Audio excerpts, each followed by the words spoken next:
नमस्कार दोस्तों, मैं संतोष पटेल स्वागत करता हूं आपके अपने YouTube चैनल डिजिटल भंडार पर। आज की वीडियो में हम CPCT एग्जाम जनवरी 2023 के लिए कंप्यूटर से संबंधित कुछ इंपॉर्टेंट क्वेश्चंस को समझने वाले हैं।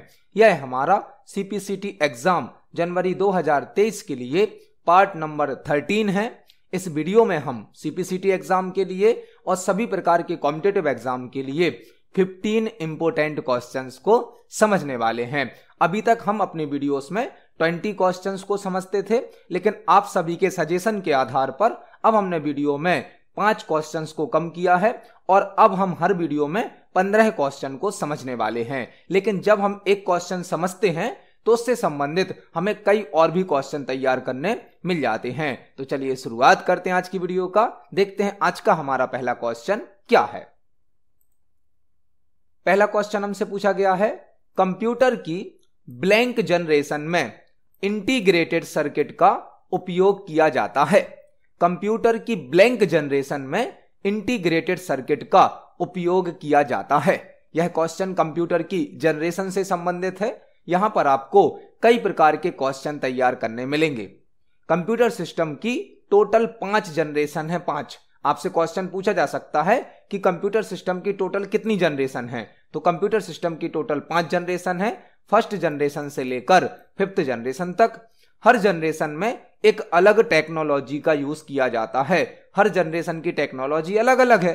यहां पर हमसे क्वेश्चन क्या पूछा गया है, कंप्यूटर की ब्लैंक जनरेशन में इंटीग्रेटेड सर्किट मतलब आईसी का फुल फॉर्म क्या होता है, इंटीग्रेटेड सर्किट का उपयोग किया जाता है। तो कंप्यूटर सिस्टम की टोटल 5 जनरेशन है, जो कि फर्स्ट जनरेशन से लेकर 5th जनरेशन तक है। जो फर्स्ट जनरेशन के कंप्यूटर हैं, इसमें वैक्यूम ट्यूब का यूज किया जाता था, वैक्यूम ट्यूब का।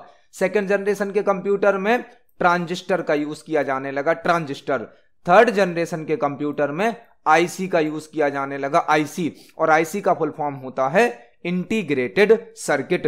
फोर्थ जनरेशन के कंप्यूटर में VLSI टेक्निक का यूज किया जाता है, VLSI, very large scale integration. Fourth generation के कंप्यूटर से माइक्रो प्रोसेसर का यूज किया जाने लगा, और जो फोर्थ जनरेशन के माइक्रो प्रोसेसर हैं वह VLSI पर वर्क करते हैं। इसके बाद आती है 5th जनरेशन। 5th जनरेशन के कंप्यूटर ULSI पर वर्क करते हैं, अल्ट्रा लार्ज स्केल इंटीग्रेशन, और यह कंप्यूटर AI टेक्निक पर आधारित होते हैं, आर्टिफिशियल इंटेलिजेंस पर।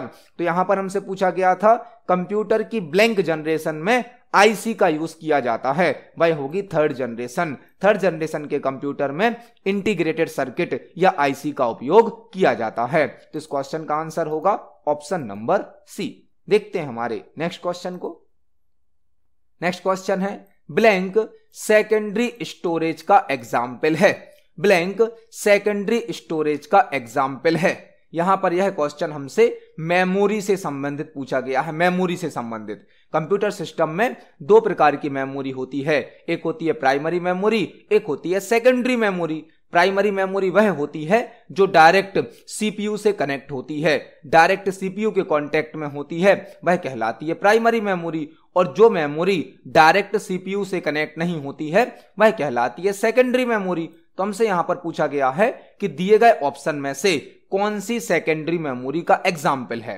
यहां पर रजिस्टर तो एक प्राइमरी मेमोरी है, रोम भी प्राइमरी मेमोरी है, रैम भी प्राइमरी मेमोरी है, लेकिन एचडीडी मतलब hard disk drive, hard disk drive, यह एक सेकेंडरी मेमोरी होती है।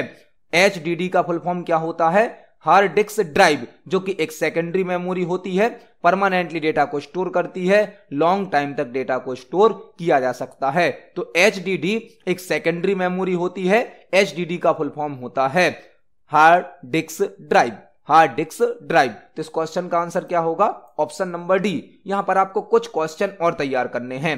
रोम का फुल फॉर्म क्या होता है, read only memory, read only memory.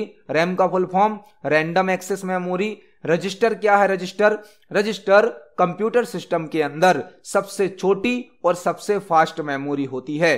Register computer system के अंदर सबसे छोटी और सबसे फास्ट मेमोरी होती है, जो कि सीपीयू या प्रोसेसर के अंदर होती है। तो यहां पर इस क्वेश्चन का आंसर है ऑप्शन नंबर डी HDD, मतलब हार्ड डिस्क ड्राइव एक सेकेंडरी स्टोरेज होती है। देखते हैं हमारे नेक्स्ट क्वेश्चन को। नेक्स्ट क्वेश्चन है CPU सेकेंडरी मेमोरी से इंफॉर्मेशन कैसे रीड करता है। CPU सेकेंडरी मेमोरी से इंफॉर्मेशन कैसे रीड करता है। अभी हमने एक क्वेश्चन देखा जिसमें हमने समझा था कि सेकेंडरी मेमोरी वह होती है जो डायरेक्टली CPU से या प्रोसेसर से कनेक्ट नहीं होती है, जबकि प्राइमरी मेमोरी कौन सी होती है, जो डायरेक्ट CPU से कनेक्ट होती है। यहां पर हमसे क्वेश्चन पूछा गया है CPU सेकेंडरी मेमोरी से इंफॉर्मेशन कैसे रीड करता है, मतलब CPU सेकेंडरी मेमोरी से डेटा को किस प्रकार लेता है। यहां पर हमें बताना है CPU मतलब प्रोसेसर, जिसका फुल फॉर्म होता है सेंट्रल प्रोसेसिंग यूनिट। इस क्वेश्चन को हम एक डायग्राम के माध्यम से समझने वाले हैं। यहां पर यह हमारा CPU है या प्रोसेसर, जो कि कंप्यूटर सिस्टम में सभी प्रकार के कैलकुलेशन करता है, सभी प्रकार की प्रोसेस को एग्जीक्यूट करता है। हमारे कंप्यूटर में जो भी डेटा होता है, जो भी हमारे सॉफ्टवेयर होते हैं, वह सभी सेकेंडरी मेमोरी में रखे होते हैं। सेकेंडरी मेमोरी में सारा हमारा डेटा होता है, इंफॉर्मेशन होती है, सारे सॉफ्टवेयर होते हैं। सेकेंडरी मेमोरी की साइज बहुत अधिक होती है। जैसे हार्ड डिस्क है तो 500 GB की होगी, 1 TB की होगी। इस प्रकार से हार्ड डिस्क की कैपेसिटी होती है। हार्ड डिस्क की कैपेसिटी बड़ी है तो यहां पर डेटा भी अधिक मात्रा में बनेगा। तो जो सेकेंडरी मेमोरी है, यहां से CPU डायरेक्ट डेटा को नहीं लेता है। CPU इस डेटा को पहले कहां लाता है, प्राइमरी मेमोरी में। प्राइमरी मेमोरी मतलब रैम में। क्यों? रैम की साइज छोटी होती है, रैम की स्पीड हार्ड डिस्क से मतलब सेकेंडरी मेमोरी से फास्ट होती है। तो CPU को जिस डेटा की आवश्यकता होती है, उस डेटा को पहले सेकेंडरी मेमोरी से मतलब हार्ड डिस्क से कहां लाया जाएगा, रैम में। रैम मतलब प्राइमरी मेमोरी में। फिर यहां रैम से डेटा को कहां भेजा जाता है, CPU के पास भेजा जाता है। क्यों? क्योंकि रैम की स्पीड हार्ड डिस्क से फास्ट होती है। और यहां पर भी एक मेमोरी और वर्क करती है, कैश मेमोरी, जो कि रैम का डेटा CPU पर भेजती है और CPU का डेटा वापस रैम पर लाती है। तो इस प्रकार से हमारे कंप्यूटर सिस्टम में सभी मेमोरी वर्क करती हैं। CPU मतलब प्रोसेसर डेटा लेता है रैम से, लेकिन रैम का डेटा CPU तक लाने के लिए कौन सी मेमोरी वर्क करती है, कैश मेमोरी। आपको एक क्वेश्चन और तैयार करने मिल गया। कैश मेमोरी क्या करती है, रैम का डेटा CPU पर ट्रांसफर करती है और CPU का डेटा रैम पर ट्रांसफर करती है। यहां पर हमसे क्वेश्चन क्या पूछा गया था, CPU सेकेंडरी मेमोरी से इंफॉर्मेशन कैसे रीड करता है। डायरेक्ट एक्सेस करता है क्या? डायरेक्ट तो एक्सेस नहीं करता है, थ्रू रैम, रैम के द्वारा करता है। किसके द्वारा करता है, रैम के द्वारा। आप देख सकते हैं डायग्राम में सेकेंडरी मेमोरी का डेटा पहले कहां आ रहा है, रैम में आ रहा है। तो इस क्वेश्चन का आंसर क्या हो जाएगा, ऑप्शन नंबर बी। जो CPU है वह सेकेंडरी मेमोरी से इंफॉर्मेशन को रैम के थ्रू रीड करता है। तो इस क्वेश्चन का आंसर हो जाएगा ऑप्शन नंबर बी। देखते हैं हमारे नेक्स्ट क्वेश्चन को। नेक्स्ट क्वेश्चन है, निम्न में से कौन कंप्यूटर की सबसे छोटी और सबसे तेज मेमोरी है। निम्न में से कौन कंप्यूटर की सबसे छोटी और सबसे तेज मेमोरी है। इस क्वेश्चन का आंसर हमने आज की वीडियो में ही समझा है। रजिस्टर कंप्यूटर सिस्टम के अंदर सबसे छोटी और सबसे फास्ट मेमोरी होती है। निम्न में से कौन कंप्यूटर की सबसे छोटी और सबसे तेज मेमोरी है। तो कंप्यूटर सिस्टम के अंदर जो रजिस्टर मेमोरी होती है, यह सबसे अधिक छोटी होती है और सबसे अधिक फास्ट होती है। कंप्यूटर सिस्टम की सबसे छोटी और सबसे फास्ट मेमोरी होती है रजिस्टर, जो कि CPU मतलब प्रोसेसर के अंदर ही इनबिल्ट होती है। तो इस क्वेश्चन का आंसर क्या हो जाएगा, ऑप्शन नंबर सी। यहां पर आपको कुछ और क्वेश्चन तैयार करने हैं।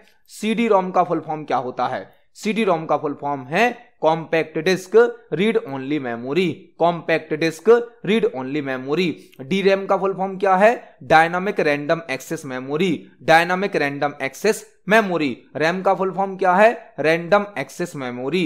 Random access memory. तो इस क्वेश्चन का सही आंसर क्या हो जाएगा, option number C, register computer system के अंदर सबसे छोटी और सबसे फास्ट मेमोरी होती है। देखते हैं हमारे नेक्स्ट क्वेश्चन को। नेक्स्ट क्वेश्चन है, MPEG में E का क्या मतलब होता है। MPEG में E का क्या मतलब होता है। MPEG में E का क्या मतलब होता है। यहां पर आपको यह समझना होगा MPEG क्या है। MPEG एक वीडियो स्टैंडर्ड होता है। वीडियो स्टैंडर्ड, वीडियो फाइल के साथ MPEG का यूज किया जाता है। यह एक वीडियो स्टैंडर्ड होता है जिसका फुल फॉर्म होता है moving picture expert group. Moving picture expert group.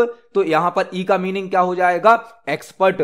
MPEG एक वीडियो स्टैंडर्ड होता है जिसका फुल फॉर्म होता है मूविंग पिक्चर एक्सपर्ट ग्रुप। तो ई का मीनिंग क्या हो जाएगा यहां पर? एक्सपर्ट। तो इस क्वेश्चन का सही आंसर हो जाएगा ऑप्शन नंबर बी। ई का मीनिंग होता है यहां पर एक्सपर्ट। MPEG एक वीडियो स्टैंडर्ड है, एक वीडियो फाइल फॉर्मेट है जिसमें MPEG का फुल फॉर्म होता है मूविंग पिक्चर एक्सपर्ट ग्रुप। यहां पर ई का मीनिंग हो जाएगा एक्सपर्ट। देखते हैं हमारे नेक्स्ट क्वेश्चन को। नेक्स्ट क्वेश्चन है blank access control system. Access control system को हिंदी में क्या बोलेंगे? पहुंच नियंत्रण प्रणाली का एग्जाम्पल है। ब्लैंक एक्सेस कंट्रोल सिस्टम या पहुंच नियंत्रण प्रणाली का एग्जाम्पल है। एक्सेस कंट्रोल सिस्टम का मतलब क्या है? आपको कोई रिसोर्स एक्सेस करने की परमिशन है या नहीं है, यह डिसाइड करता है access control system. For example, आप अपना मोबाइल फोन यदि लॉक कर देते हैं और वह केवल आपके फिंगरप्रिंट से ओपन होता है तो वहां पे वह क्या कहलाएगा? Access control. मतलब आपके मोबाइल को केवल आप ही एक्सेस कर सकते हैं क्योंकि वहां पर आपने पासवर्ड के रूप में अपने थंब एक्सप्रेशन को सेट किया है। इसी प्रकार से आप फेस डिटेक्शन का यूज करते हैं, रेटिना स्कैन का यूज करते हैं। इसी प्रकार से वॉइस रिकॉग्निशन का भी यूज किया जाता है। वॉइस रिकॉग्निशन मतलब आवाज को पहचानना। आवाज को पहचानने के बाद ही कोई लॉक ओपन होगा, आपको किसी रिसोर्स का एक्सेस दिया जाएगा। तो एक्सेस कंट्रोल सिस्टम का मतलब क्या है? किसी यूजर को किसी रिसोर्स का एक्सेस है या नहीं, यह चेक करने के लिए एक्सेस कंट्रोल सिस्टम का यूज किया जाता है, जिसे हिंदी में पहुंच नियंत्रण प्रणाली भी कहते हैं। यहां पर हमसे पूछा गया था ब्लैंक एक्सेस कंट्रोल सिस्टम का एग्जाम्पल है। तो एक्सेस कंट्रोल सिस्टम के एग्जाम्पल क्या क्या हो सकते हैं? जैसे कि फिंगरप्रिंट को स्कैन करना, फेस डिटेक्शन करना, वॉइस रिकॉग्निशन करना, रेटिना को स्कैन करना, यह सभी एक्सेस कंट्रोल सिस्टम के एग्जाम्पल होते हैं। तो इस क्वेश्चन का आंसर क्या हो जाएगा? Option number C, voice recognition. यहां पर आपको एक और क्वेश्चन तैयार करना है। वाईफाई का फुल फॉर्म क्या होता है? वाईफाई का फुल फॉर्म होता है wireless fidelity. Wireless fidelity wifi का फुल फॉर्म होता है। इस क्वेश्चन का आंसर होगा option number C, voice recognition. देखते हैं हमारे नेक्स्ट क्वेश्चन को। नेक्स्ट क्वेश्चन है कंप्यूटर नेटवर्क में बीपीएन का फुल फॉर्म क्या होता है? कंप्यूटर नेटवर्क में बीपीएन का फुल फॉर्म क्या होता है? यह क्वेश्चन कंप्यूटर नेटवर्क से लिया गया है। कंप्यूटर नेटवर्क में बीपीएन का फुल फॉर्म क्या होता है? बीपीएन का फुल फॉर्म होता है virtual private network. Virtual private network, BPN का फुल फॉर्म होता है वर्चुअल प्राइवेट नेटवर्क। और यह एक ऐसा नेटवर्क होता है जो एक पब्लिक नेटवर्क को प्राइवेटली एक्सेस करने की सर्विस प्रदान करता है। यदि हमें किसी पब्लिक नेटवर्क को प्राइवेटली एक्सेस करना है तो हम बीपीएन का यूज करते हैं। बीपीएन का फुल फॉर्म होता है वर्चुअल प्राइवेट नेटवर्क। तो इस क्वेश्चन का सही आंसर होगा ऑप्शन नंबर सी। देखते हैं हमारे नेक्स्ट क्वेश्चन को। नेक्स्ट क्वेश्चन है वेब ब्राउजर एक ब्लैंक सॉफ्टवेयर है। वेब ब्राउजर एक ब्लैंक सॉफ्टवेयर है। वेब ब्राउजर किस प्रकार का सॉफ्टवेयर होता है, हमें यहां पर बताना है। वेब ब्राउजर किस प्रकार का सॉफ्टवेयर होता है, यह हमें यहां पर बताना है। वेब ब्राउजर क्या होता है? वेब ब्राउजर वह सॉफ्टवेयर होता है जो किसी वेबसाइट या वेब पेज को ओपन करने की सर्विस प्रोवाइड करता है। यदि आपको अपने कंप्यूटर सिस्टम पर कोई वेब पेज ओपन करना है, कोई वेबसाइट ओपन करनी है, तो उसके लिए वेब ब्राउजर की आवश्यकता होती है, जैसे कि Google Chrome, opera mini, Mozilla Firefox, internet explorer, यह सभी वेब ब्राउजर होते हैं। और वेब ब्राउजर एक एप्लीकेशन सॉफ्टवेयर होता है। एप्लीकेशन सॉफ्टवेयर जो कि यूजर के कंप्यूटर में, लैपटॉप में या मोबाइल में इंस्टॉल होता है। तो वेब ब्राउजर एक एप्लीकेशन सॉफ्टवेयर का एग्जाम्पल है। वेब ब्राउजर का यूज वेब पेज और वेबसाइट को ओपन करने के लिए किया जाता है। देखते हैं हमारे नेक्स्ट क्वेश्चन को। नेक्स्ट क्वेश्चन है इंटरनेट के माध्यम से गुड्स और सर्विसेज की खरीदी बिक्री को ब्लैंक कहते हैं। इंटरनेट के माध्यम से गुड्स और सर्विसेज की खरीदी बिक्री को क्या कहा जाता है? इंटरनेट के माध्यम से गुड्स मतलब माल और सर्विसेज मतलब सेवाएं, खरीदना और बेचना क्या कहलाता है? यदि हम इंटरनेट के माध्यम से कोई वस्तु या सेवा खरीदते हैं या बेचते हैं तो उसे कहा जाता है e commerce. E commerce, e commerce का मतलब क्या है? Electronic commerce. इंटरनेट और टेक्नोलॉजी के माध्यम से वस्तुओं और सेवाओं को खरीदना और बेचना क्या कहलाता है? E commerce. तो इस क्वेश्चन का सही आंसर क्या हो जाएगा? Option number A. इंटरनेट के माध्यम से गुड्स और सर्विसेज की खरीदी बिक्री को ई कॉमर्स कहा जाता है। देखते हैं हमारे नेक्स्ट क्वेश्चन को। नेक्स्ट क्वेश्चन है, किसी नेटवर्क के माध्यम से अन्य लोगों को पत्र जैसे कुछ संदेश भेजना क्या कहलाता है? किसी नेटवर्क के माध्यम से अन्य लोगों को पत्र जैसे कुछ संदेश भेजना क्या कहलाता है? आप अपने कंप्यूटर से यदि नेटवर्क के माध्यम से, इंटरनेट के माध्यम से किसी यूजर को लेटर जैसा कोई मैसेज भेजते हैं तो उसे क्या कहा जाता है? यह क्वेश्चन है ईमेल से संबंधित। ईमेल, आप लेटर भेजने के लिए करंट टाइम पर किसका यूज कर सकते हैं? ईमेल का। ईमेल के द्वारा भी हम कोई लेटर, कोई डॉक्यूमेंट, कोई टेक्स्ट शेयर कर सकते हैं, वो भी नेटवर्क के माध्यम से, इंटरनेट के माध्यम से। तो इस क्वेश्चन का आंसर क्या हो जाएगा? ईमेल। यहां पर ईमेल से संबंधित कुछ और क्वेश्चन भी आपको तैयार करने हैं। ईमेल का फुल फॉर्म क्या होता है? Electronic mail. Electronic mail. पहला ईमेल कब भेजा गया था? पहला ईमेल भेजा गया था सन 1971 में। पहला ईमेल किसने भेजा था? रे टॉमलिंसन ने। रे टॉमलिंसन ने पहला ईमेल भेजा था, सन 1971 में भेजा था। इसलिए रे टॉमलिंसन को फादर ऑफ ईमेल भी कहा जाता है। तो इस क्वेश्चन का आंसर क्या होगा? Option number A, email. किसी नेटवर्क के माध्यम से अन्य लोगों को पत्र जैसे कुछ संदेश भेजना क्या कहलाता है? ईमेल कहलाता है। देखते हैं हमारे नेक्स्ट क्वेश्चन को। नेक्स्ट क्वेश्चन है, एमएस एक्सेल में सेल कंटेंट को एडिट करने के लिए किस फंक्शन की का उपयोग किया जाता है? एमएस एक्सेल में सेल कंटेंट को एडिट करने के लिए किस फंक्शन की का उपयोग किया जाता है? एमएस एक्सेल में आपने सेल के अंदर जो डेटा भरा है उसे कहा जाता है सेल कंटेंट। आपने एक्सेल में सेल के अंदर जो डेटा भरा है उसे क्या कहा जाता है? Cell content. यदि हमें सेल कंटेंट को एडिट करना है, मतलब चेंज करना है, उसमें कुछ सुधार करना है, तो हम कौन सी फंक्शन की का यूज करेंगे? आप सेल में जो कंटेंट टाइप करते हैं उसको एडिट करने के लिए F2 शॉर्टकट की का यूज किया जाता है। F2 के द्वारा हम सेल कंटेंट को एडिट कर सकते हैं। तो इस क्वेश्चन का सही आंसर क्या होगा? Option number B. इस क्वेश्चन को हम एमएस एक्सेल पर प्रैक्टिकली समझने वाले हैं और यहां पर हम यह भी समझेंगे कि F2 के अलावा हम और किस तरीके से सेल कंटेंट को एडिट कर सकते हैं। चलते हैं एक्सेल पर। यहां पर हमने एमएस एक्सेल सॉफ्टवेयर को ओपन किया है। फॉर एग्जांपल यहां पर हमने एक डेटा भरा है 100। यदि अब हमें इस 100 को एडिट करना है तो हमें या तो इस सेल पर डबल क्लिक करना होगा, तभी हमें यहां पर कर्सर दिया जाएगा, या फिर हम इस सेल को सिलेक्ट करेंगे और F2 की को प्रेस करेंगे। F2। अब आप देख सकते हैं एडिटिंग हो रही है।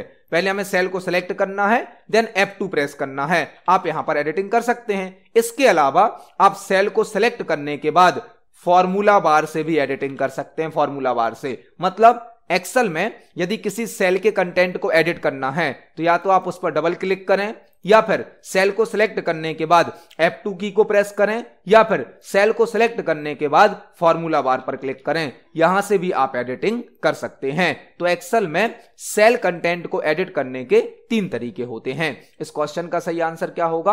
Option number B. देखते हैं हमारे नेक्स्ट क्वेश्चन को। नेक्स्ट क्वेश्चन है, एमएस वर्ड में चेंज केस की क्या शॉर्टकट की होती है? एमएस वर्ड में चेंज केस की क्या शॉर्टकट की होती है? यह क्वेश्चन एमएस वर्ड से पूछा गया है। एमएस वर्ड में चेंज केस की क्या शॉर्टकट की होती है? यहां पर आपको चेंज केस से संबंधित 5-6 क्वेश्चन तैयार करने मिलेंगे। चेंज केस से संबंधित कई प्रकार के क्वेश्चन बन जाते हैं। चेंज केस क्या होता है? चेंज केस एक ऐसा ऑप्शन है जो एमएस वर्ड में टेक्स्ट को अलग अलग केस में टाइप करता है। जैसे कि हमने लिखा कैपिटल ए तो यह कहलाएगा अपर केस, हमने लिखा स्मॉल ए तो यह हो जाएगा लोअर केस। इसी प्रकार से एमएस वर्ड में टोटल 5 प्रकार के केस होते हैं। टोटल 5 प्रकार के केस होते हैं और चेंज केस की शॉर्टकट की होती है shift plus F3। MS Word में जो चेंज केस ऑप्शन है उसकी शॉर्टकट की क्या होती है? Shift plus F3। यहां पर आप सभी क्वेश्चन को समझिए। चेंज केस से संबंधित क्या क्या क्वेश्चन बन सकते हैं। अभी हमने एक क्वेश्चन क्या देखा? चेंज केस की शॉर्टकट की क्या है? Shift plus F3। लेकिन टोटल केस कितने होते हैं एमएस वर्ड में? 5। आपसे पूछा जा सकता है एमएस वर्ड में टोटल कितने प्रकार के केस यूज किए जाते हैं, तो एमएस वर्ड में टोटल होते हैं 5 प्रकार के केस। शॉर्टकट की क्या होती है इसकी, शिफ्ट प्लस F3, लेकिन शॉर्टकट की से केवल 3 प्रकार के केस चेंज किए जा सकते हैं। 3 प्रकार के होते टोटल 5 हैं। शॉर्टकट की क्या होती है इसकी, शिफ्ट प्लस F3, लेकिन हम शॉर्टकट की से केवल कितने ही केस चेंज कर सकते हैं, 3 केस। यहां पर हमने अभी 3 क्वेश्चन को समझा। अब हम एमएस वर्ड पर चलते हैं और कुछ और क्वेश्चन को भी प्रैक्टिकली समझते हैं। तो अब हम एमएस वर्ड में आ गए हैं। एमएस वर्ड में हमने यहां पर एक सैंपल टेक्स्ट टाइप किया है। यहां पर हमने एक पैराग्राफ को सिलेक्ट किया। होम टैब के अंतर्गत फॉन्ट सेक्शन में एक ऑप्शन होता है चेंज केस। होम टैब के अंतर्गत फॉन्ट सेक्शन में एक ऑप्शन होता है चेंज केस। जब हम इस ऑप्शन पर क्लिक करेंगे तो हमें यहां पर 5 प्रकार के केस दिए गए हैं। बाय डिफॉल्ट एमएस वर्ड में कौन सा केस होता है, सेंटेंस केस।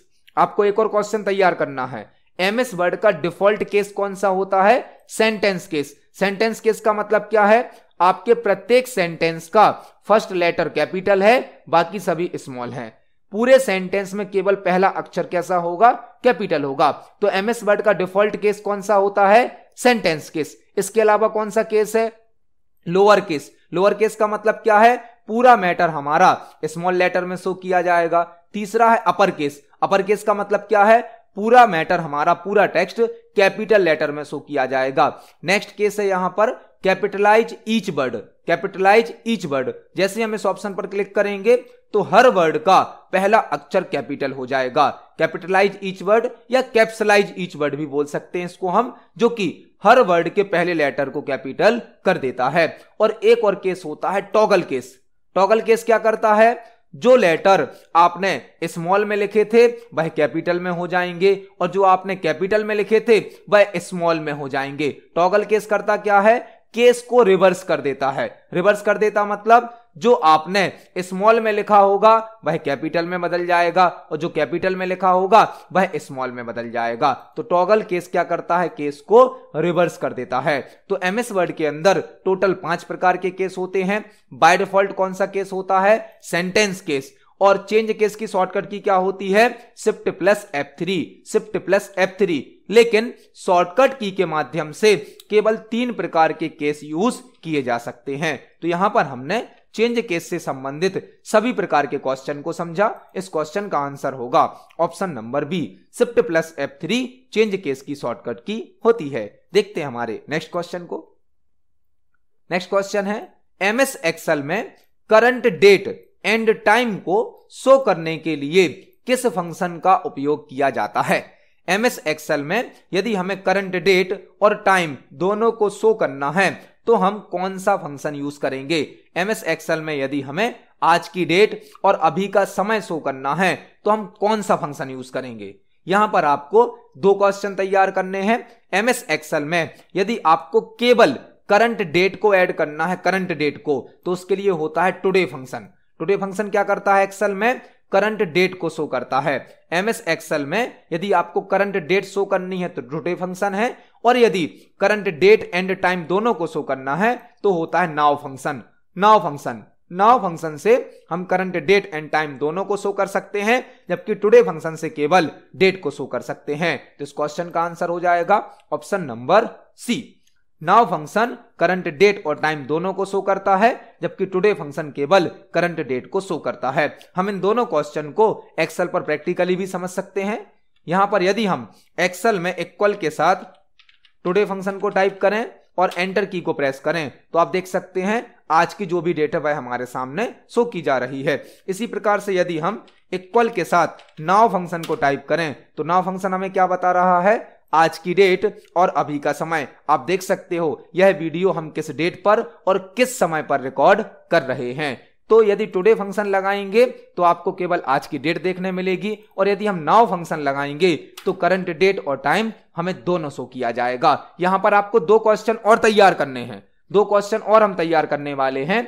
यदि हम एमएस एक्सेल के अंदर कंट्रोल के साथ सेमी कॉलन को प्रेस करें, कंट्रोल के साथ सेमी कॉलन को, तो करंट डेट शो हो जाती है या करंट डेट इंसर्ट हो जाती है। आपसे एक क्वेश्चन पूछा जा सकता है कि एमएस एक्सेल में करंट डेट को शो करने के लिए या करंट डेट को इंसर्ट करने के लिए क्या शॉर्टकट की होती है? वह शॉर्टकट की है control plus semicolon. Control plus semicolon से करंट डेट शो होती है। इसी प्रकार से आपसे एक क्वेश्चन पूछा जा सकता है, एमएस एक्सेल में करंट टाइम को शो करने की क्या शॉर्टकट की है? करंट टाइम, तो उसके लिए कंट्रोल शिफ्ट कॉलन का यूज किया जाता है।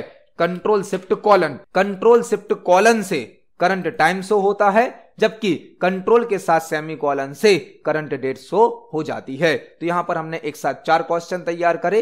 इस क्वेश्चन का आंसर है ऑप्शन नंबर सी। देखते हैं हमारे नेक्स्ट क्वेश्चन को। नेक्स्ट क्वेश्चन है, माउस का इन्वेंशन किसके द्वारा किया गया है? नेक्स्ट क्वेश्चन हमसे पूछा गया है, माउस का इन्वेंशन किसके द्वारा किया गया है? माउस का इन्वेंशन किसके द्वारा किया गया है? माउस क्या है? माउस एक इनपुट डिवाइस है।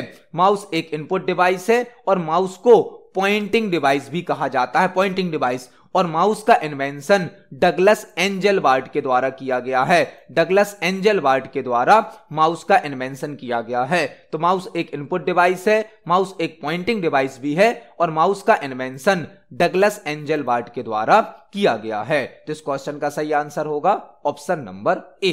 देखते हैं हमारे नेक्स्ट क्वेश्चन को। नेक्स्ट क्वेश्चन है, आइकन्स फाइल्स का एक्सटेंशन क्या होता है? आइकन्स फाइल का एक्सटेंशन क्या होता है? आइकन क्या होते हैं? जो हमें डेस्कटॉप स्क्रीन पर स्मॉल साइज के ग्राफिक्स शो किए जाते हैं। हमारे डेस्कटॉप स्क्रीन पर या किसी ड्राइव में जो स्मॉल साइज के ग्राफिक्स शो किए जाते हैं, जो किसी फाइल को, किसी फोल्डर को या किसी सॉफ्टवेयर को रिप्रेजेंट करते हैं, उन्हें कहा जाता है आइकन। जो स्मॉल साइज के ग्राफिक्स होते हैं, जो किसी ऑब्जेक्ट को, मतलब किसी फाइल को, किसी फोल्डर को, किसी सॉफ्टवेयर को रिप्रेजेंट करते हैं, उन्हें कहा जाता है आइकन। और आइकन फाइल का भी अपना एक एक्सटेंशन होता है। जिस प्रकार से इमेज का एक्सटेंशन होता है, डॉक्यूमेंट का एक्सटेंशन होता है, उसी प्रकार से आइकन्स का भी एक्सटेंशन होता है, जो कि होता है .ico। .ico आइकन्स फाइल का एक्सटेंशन होता है। तो इस क्वेश्चन का सही आंसर हो जाएगा option number B. .ico icons file का एक्सटेंशन होता है। इस क्वेश्चन का सही आंसर होगा ऑप्शन नंबर बी। तो आज की वीडियो में हमने सीपीसीटी एग्जाम के लिए और सभी प्रकार के कॉम्पिटिटिव एग्जाम के लिए 15 इंपोर्टेंट क्वेश्चंस को समझा है। आपने देखा होगा यहां पर जब हम एक क्वेश्चन को समझते हैं तो उससे संबंधित हमें कई और भी क्वेश्चन तैयार करने मिल जाते हैं। आप इन सभी क्वेश्चंस को पढ़ें, समझें। यदि आपका कोई क्वेश्चन है, कोई डाउट है तो कमेंट सेक्शन में जरूर पूछिए। वीडियो पसंद आती है तो वीडियो को लाइक करें, ज्यादा से ज्यादा शेयर करें। मिलते हैं अगली वीडियो में। धन्यवाद।